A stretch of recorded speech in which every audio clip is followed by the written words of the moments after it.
ऐसे ही ऐसे जब 20 साल पहले मैं खड़ा हुआ था ऐसे किसी ऑफिस में जाके, तो मुझसे पूछा गया था कि क्या है। किसी डायरेक्टर के असिस्टेंट ने पूछा था क्या है।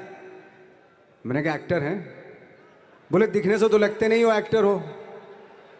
तो क्या होता था कि इंडस्ट्री में हमेशा ये चलन था कि एक्टर हीरो जो होता है वो 6 फुट का होता है और गोरा होता है और लंबा चौड़ा बल्ले छल्ले होते हैं। मतलब हम तो बस ऐसे ही चले गए थे, ऐसा ऐसा ऐसा समझता था वो। और शिप्रा, मैं ये आपको यकीन दिलाना चाहता हूँ इस चीज़ का कि मेरे खुद के रिश्तेदारों ने भी, जब मैंने उनसे इच्छा जाहिर की कि मैं एक्टर बनना चाहता हूँ, तो उन्होंने भी मुझे डीमोरलाइज किया कि पहले शक्ल तो देख ले अपनी। क्योंकि 5 फुट का छोटा पतला दुबला सा आदमी, काला कलूटा, मुझे खुद को पता नहीं था कि इंडस्ट्री में मेरा क्या हाल होगा। बट एक जिद थी, एक जिद थी। और हजारों लाखों, मतलब सालों साल से इंडस्ट्री में सिर्फ यही चलन था कि एक्टर तो, हीरो तो जो है ऐसा होता है। लेकिन इन सब ऑड सिचुएशंस के बावजूद भी गए। लेकिन एक चीज़ मेरे दिमाग में थी कि जो सब कर रहे हैं वो नहीं करना है, तो अलग क्या करूं, अलग क्या होना चाहिए। उसके लिए ट्रेनिंग की ज़रूरत थी, जो मैंने नेशनल स्कूल ऑफ ड्रामा में आके ट्रेनिंग ली। 3 साल मैंने एक्टिंग की पढ़ाई की वहाँ पे, और अपनी एक क्राफ्ट के बारे में समझा कि एक्चुअली इस पर्सनैलिटी में अगर मैं लोगों को इम्प्रेस करना चाहता हूँ, उसके लिए एजुकेशन की बहुत ज़रूरत है। या जो भी आप काम कर रहे हो उसमें क्राफ्ट, उसका एक्सपर्ट होना बहुत ज़रूरी होता है। ऐसे ही हवा में नहीं कि जैसे पहले होता था, अरे यार तो बहुत खूबसूरत दिखता है, फिल्मों में जाके काम करना शुरू कर दे, ऐसा नहीं। किसी चीज़ को बारीकी से जानना, उसके लिए ट्रेनिंग की, एक्सपर्ट्स की, एक्सपीरियंस की ज़रूरत होती है। तो मैंने ट्रेनिंग ली नेशनल स्कूल ऑफ ड्रामा से, और 2000 में मैं पहुंच गया मुंबई। मुंबई पहुंचने के बाद जब हम किसी ऑफिस में जाते थे, आई थिंक उससे पहले चलन नहीं था बिल्कुल भी। हम लोग गए, जैसे मैंने बताया कि ऑफिस में खड़े हो के, भाई हम एक्टर हैं, काम दोगे क्या। तो बोले पहले हुलिया तो देख अपना तू। तो ये हर बार सुनने के लिए मिलता था, और वो बात भी सही थी। क्योंकि उससे पहले कभी कोई आपने देखा नहीं होगा कोई इतना बड़ा, कोई इतनी सी पर्सनैलिटी का 5 फुट 6 इंच का आदमी, पतला दुबला सा, मरियल सा, कि कभी ये इस तरह के लोग एक्टर भी बन सकते हैं, हीरो भी बन सकते हैं, स्टार भी बन सकते हैं। ऐसा चलन था ही नहीं। मैं कॉन्फिडेंट था बिकॉज ऑफ माई ट्रेनिंग। मैंने ट्रेनिंग ली थी और अपनी क्राफ्ट के बारे में बहुत अच्छे से जानता था मैं, और उस चीज़ का सिर्फ कॉन्फिडेंस था मुझे कि आज नहीं तो कल, कल नहीं तो परसों, या 10 साल या 20 साल या 30 साल, 30 साल के बाद नंबर ज़रूर आएगा मेरा। मैंने कभी भी अपने को टारगेट नहीं किया, टारगेट नहीं दिया मैंने कि अगर 2 साल ट्राई करके देखता हूँ, उसमें अगर हो गया तो ठीक है, वरना कोई दूसरा फील्ड अपना लूँगा। ऐसा कभी नहीं। जिस चीज़ का पैशन होता है, जज्बा होता है, अगर आप दिल से चाह लो ना, तो पूरी दुनिया झुक जाती है उसके ऊपर। उसको पूरा करने के लिए पूरी कायनात एक हो जाती है कि इस आदमी की जिद के लिए, इस आदमी की जिद के आगे झुकना पड़ेगा, और पूरी दुनिया झुकती है आपकी जिद के आगे। लेकिन आपको जिद्दी होना पड़ता है, आपको बहुत सारे सेक्रीफाइस भी करने पड़ते हैं, क्योंकि ये आपने चाहा है। परीक्षा देनी पड़ती है आपको, जितना बड़ा इम्तहान होगा उतनी बड़ी परीक्षा भी देनी पड़ेगी। आसान काम नहीं है। छोटे छोटे टारगेट बनाएंगे तो छोटों में निपटारा हो जाएगा। हमेशा अपने आप को टारगेट बढ़ा दो। तो उसके लिए हमेशा अपने आप को अनकंफर्ट जोन में डालो कि जो इम्पॉसिबल है उसको पॉसिबल करने की शिद्दत, पैशन आपके अंदर होना चाहिए, वो हो जाता है। आज सारे एक्सपेरिमेंट हुए हैं, ये सिर्फ इसी बिना पे हुए हैं, पागलपन के जरिए ही हुए हैं ये सारे एक्सपेरिमेंट। एक मैंने कहीं सुना था कि जब आप एक्सपेरिमेंट करते हैं तो फेलियर भी होते हैं, कई बार फेलियर होते हैं। कोई एक एक्सपेरिमेंट करने के लिए, कोई एक चीज़ करने के लिए बहुत बार हमने भी झेला है, बहुत बार फेलियर हुए हम लोग। लेकिन एटलीस्ट हमें इतने सारे फेलियर होने से इतने तरीके पता चले कि इन तरीकों से सक्सेस नहीं मिल सकती।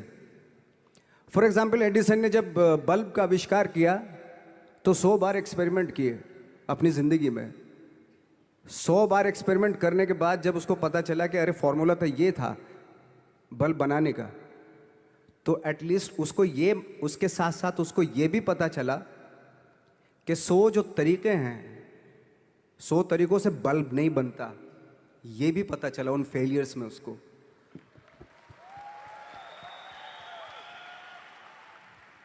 जब हम लोग मुंबई आए तो हमें मालूम था हमारे पास पर्सनैलिटी नहीं है, हमारे पास बैक नहीं है, या हमारे फादर दादा परदादा तो फिल्म इंडस्ट्री में है नहीं, हम ही हैं, तो हमें क्या करना चाहिए।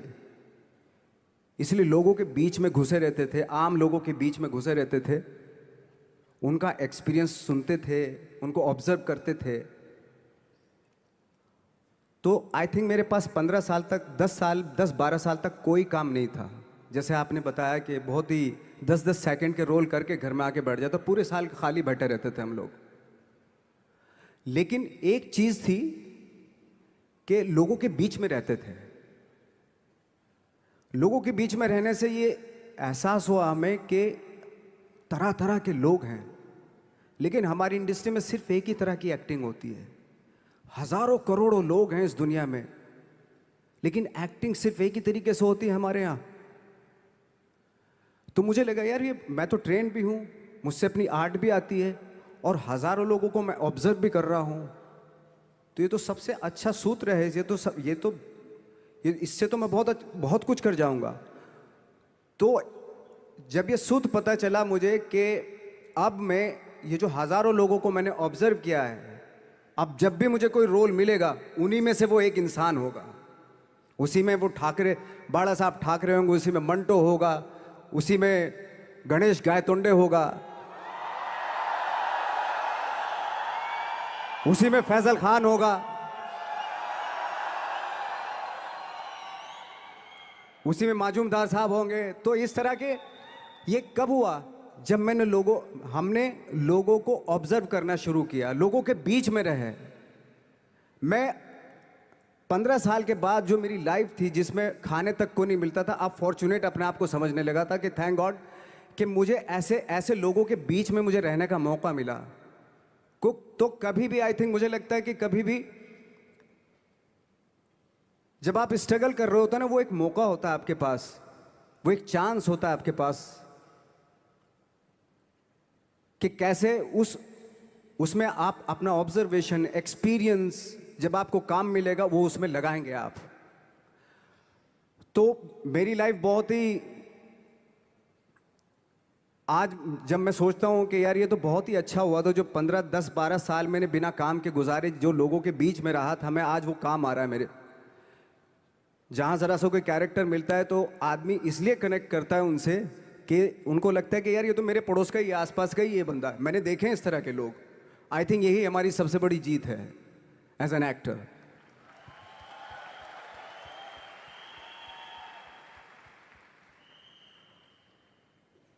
ऑफ कोर्स स्ट्रगल में बहुत सारी चीज़ें सेक्रीफाइस करनी पड़ती हैं, क्योंकि खुजली आपको हुई है, आप ही को मिटानी पड़ेगी। यू नो, आप जो आप हैं वो आपने बनना चाहा था, और अगर डिसअपॉइंटमेंट आ रहे हैं तो आप तो कंप्लेन भी नहीं कर सकते, क्योंकि आप ही ने चाहा था ये बनना।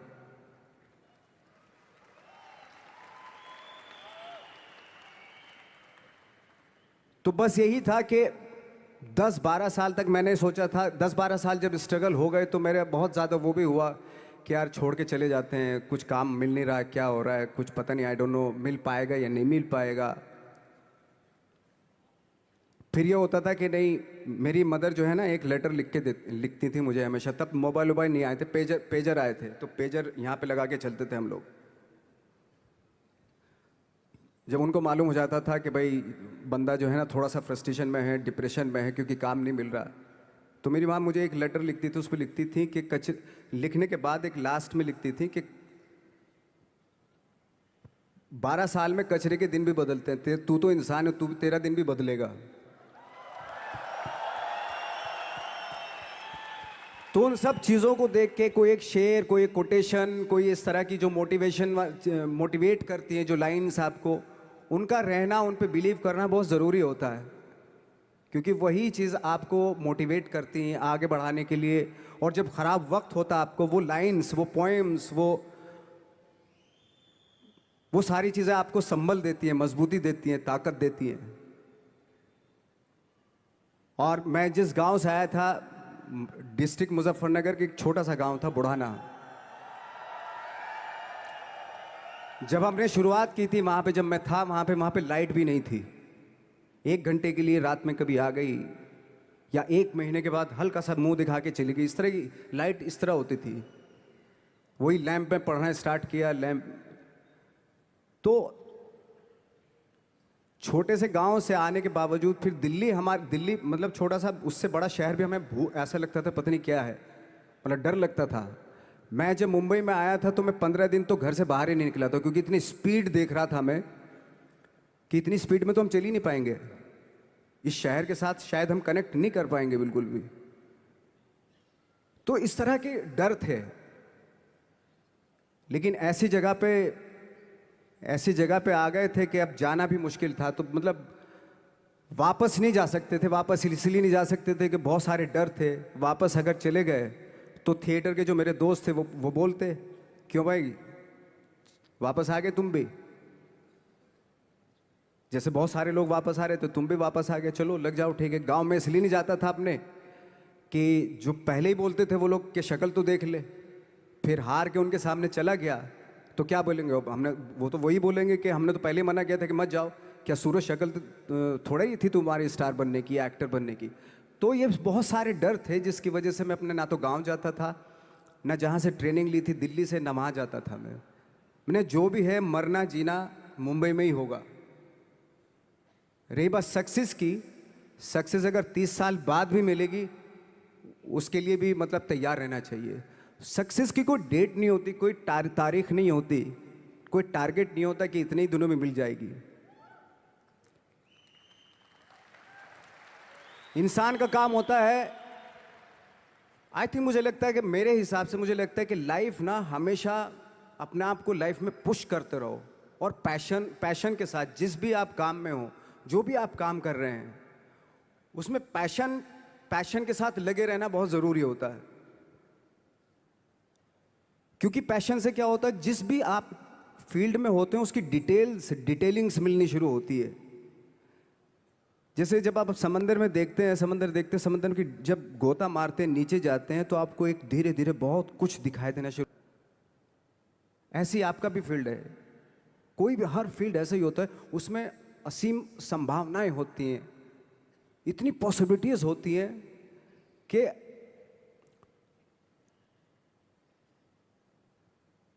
आई थिंक दुनिया का हर काम में इतनी सिर्फ अगर एक दर्जी है पैंट सीता है, 1000 तरीके की पैंट सी सकता है वो, अगर वो चाहे तो। अगर उसने नहीं चाहा तो वो जो ट्रेंड चला रहा है वही सीता जाएगा। लेकिन अगर उसने चाह लिया कि मैं ऐसा कुछ करता हूं, तो 1000 तरीके की पैंट उसी में 1000 तरीके की सी देगा वो पैंट। ऐसे हर फील्ड में पॉसिबिलिटीज बहुत होती हैं, और एक परफेक्शन होता है। फॉर एग्जाम्पल जैसे हम लोगों ने ट्रेनिंग इसलिए ली कि परफेक्शन आ जाए अपने काम में। जैसे एक मैंने एग्जाम्पल सुना था कि ये छोटी छोटी चीज़ें जो मैं बता रहा हूँ, ये चूंकि मैंने बचपन में सुनी थी, उन्हीं को अपनी लाइफ बना के आगे बढ़ा तो आज यहाँ पे हूँ। इसलिए वो छोटी छोटी चीज़ें बहुत काम आती हैं, उनको सुनना बहुत ज़रूरी होता है इंसान के लिए। बताते हैं कि एक बहुत बड़े